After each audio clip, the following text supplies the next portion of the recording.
In this video, I'm going to walk through how to use the sum function in Excel. I am using Office 365 Excel on a Mac computer. We are going to talk about how to use the sum function in Excel. Let's say that we want to put the total of expenses in cell B7. There are at least two ways to use the sum function. We will start with the quickest way first. Start by selecting the cells you want to add or sum. Click on the AutoSum icon in the ribbon. The sum of cells B3 through B6 appears in cell B7 now. That's the quickest way to add a series of numbers. In the function box, we see equals sum B3 to B6 in cell B7. That is the AutoSum in action.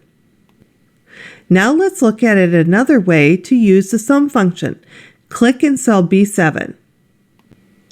Next, click on the Insert Function icon. Type sum in the search box. Select sum from the list and click Insert Function. Verify the range listed in the number 1 box and click Done. The range is now totaled and we can see the sum function in the function box. That's it. We are done. This video was created and narrated by Dr. Wendy Tietz and is part of the Excel Skill Builder video series. See accountingisanalytics.com for additional faculty and student resources.